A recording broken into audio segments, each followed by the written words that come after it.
Hola, saludos a todos. En este video vamos a explicar los dibujos que hemos hecho para la clase de neurociencias sobre el cerebro y su influencia en el aprendizaje de un idioma extranjero.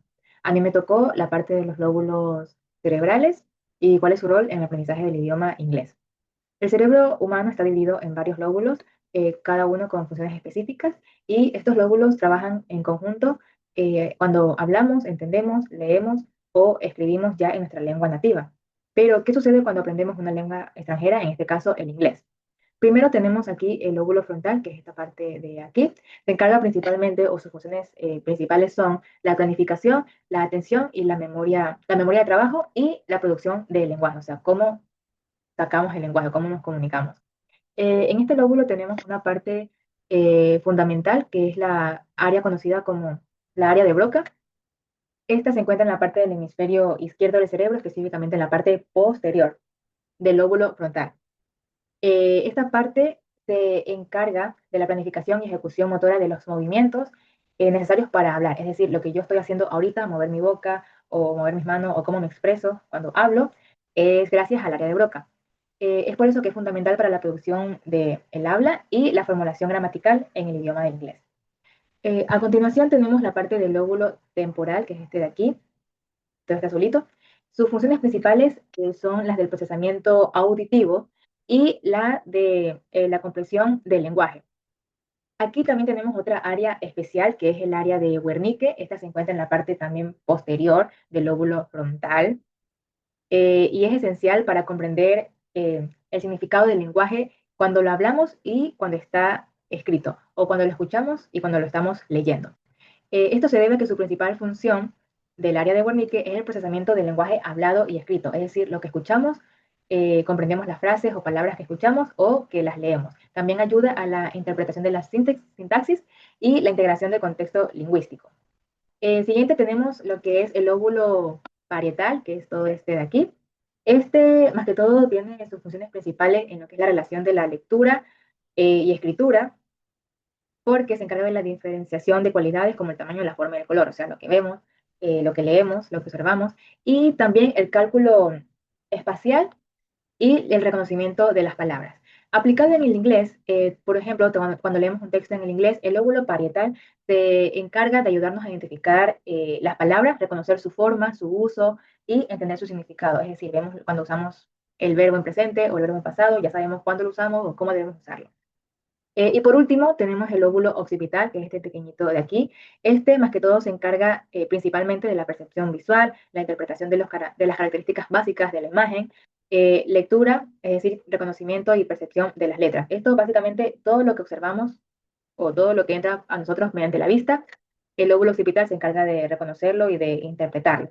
Ahora, aplicado en el inglés, por ejemplo, cuando vemos un cartel o diapositivas del idioma, el lóbulo occipital se encarga de visualmente procesar esas letras y palabras y ayudar a interpretarlo y que facilite la lectura y comprensión. También es necesario, es fundamental para el reconocimiento de imágenes relacionadas con las palabras en inglés. Es decir, cuando el profesor enseña una imagen de una manzana y nos dice, this is an apple, entonces el reconocimiento a la hora de escuchar que esa es una manzana y se dice apple, hace que el idioma se quede con nosotros y sea más fácil aprenderlo. Bueno, ahora yo voy a hablar sobre las neuronas y cómo funcionan. Cuando aprendes algo nuevo, como por ejemplo la palabra butterfly, las neuronas, que son las células del cerebro, se activan. Cada palabra, sonido o regla activa un grupo diferente de neuronas. Estas neuronas se comunican entre sí a través de pequeñas conexiones llamadas sinapsis. Cada vez que escuchas o repites la palabra butterfly, las neuronas envían señales químicas y eléctricas a través de estas sinapsis.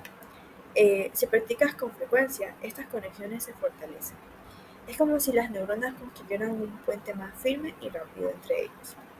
A este proceso se le llama neuroplasticidad, que es la capacidad del cerebro para reorganizarse y formar nuevas conexiones.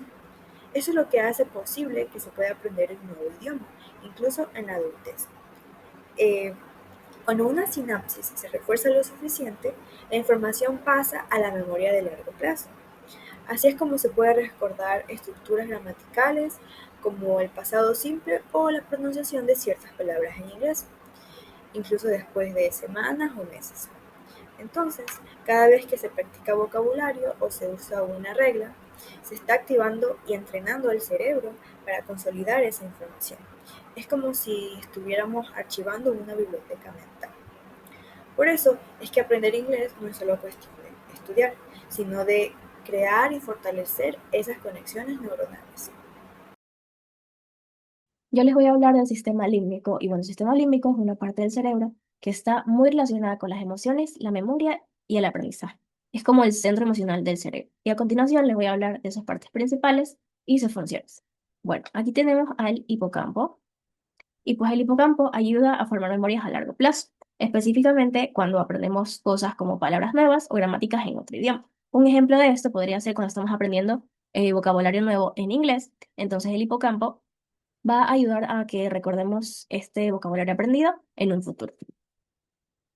Luego tenemos a la amígdala, que es esta que está por aquí, al lado de ese destellito. Y bueno, la amígdala se encarga de relacionar las emociones con el aprendizaje. Esta misma puede facilitar o bloquear el aprendizaje dependiendo del estado de ánimo del estudiante.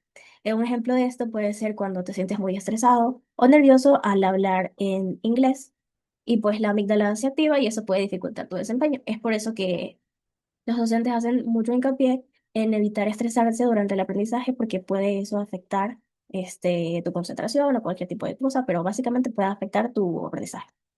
Luego tenemos al hipotálamo y al tálamo, que el tálamo lamentablemente no se ve en este dibujo, pero si fuese vertical veríamos como dos partecitas juntas, que una es el hipotálamo y otra es el tálamo.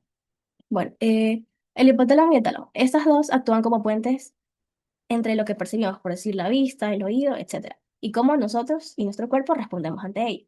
Por decir, el tálamo recibe los estímulos sensoriales y los dirige a las partes del cerebro correspondientes, mientras que el hipotálamo regula las respuestas como el hambre, el sueño y el estrés ante otras reacciones corporales.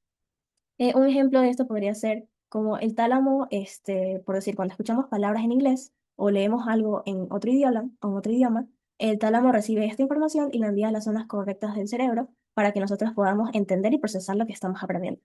Y el hipotálamo es como un regulador del cuerpo. Si estás cansado, con hambre o estresado, el hipotálamo lo detecta y esto puede afectar muchísimo tu concentración o la forma en la que aprendes. Y eso sería todo. Gracias. Yo voy a hablar sobre lo que sería el cerebro triuno, propuesto por el científico Paul MacLean, el cual plantea que el cerebro humano está compuesto por tres sistemas cerebrales interconectados, pero con funciones diferentes y una evolución distinta. Habla sobre lo que sería el cerebro reptiliano, que sería esta parte de aquí, el sistema límbico, que está más en el centro, y el neocórtex, que es más por fuera. En el cerebro reptiliano habla que es la parte más antigua y se encarga de funciones básicas de supervivencia como la respiración, el ritmo cardíaco y las reacciones ante estímulos. Tiene un poco impacto directo en el aprendizaje de idiomas, pero influye en la sensación de seguridad necesaria para aprender. En el sistema límbico, pues este es más responsable de las emociones, la memoria, las relaciones sociales y el aprendizaje de un idioma. Este es crucial porque las emociones pues influyen en la motivación, la atención y lo que sería la retención de información. Luego encontramos el neocórtex, que sería pues el cerebro racional. Es la parte más reciente y desarrollada y se encarga de lo que sería el pensamiento lógico, el lenguaje, el razonamiento abstracto. Y bueno, aquí se ubican lo que serían funciones ejecutivas, que son claves para aprender un nuevo idioma. Por ejemplo, lo que sería aquí trabaja lo que sería la atención y la memoria, pues al leer un texto y extraer las ideas principales, estas funciones permiten mantener la información relevante activa en la mente mientras se analiza. También está lo que sería la planificación. Para escribir un texto, pues se necesita saber la estructura, organizar las ideas y escribirlo de forma correcta. La flexibilidad cognitiva, pues sería lo que sería cambiar entre idiomas, resolver alguna complicación gramatical y también pues adaptarse al nuevo idioma. También encontramos lo que sería el control inhibitorio, pues una vez que vamos practicando y cometemos errores, pues una vez que aprendemos de estos errores ya no los volvemos a hacer. Este, y bueno, este modelo del trígono pues ayuda a comprender cómo distintos niveles cerebrales participan en el aprendizaje de un idioma, desde lo que sería el nivel emocional hasta un nivel más racional del neocórtex, donde las funciones ejecutivas pues permiten realizar tareas lingüísticas complejas.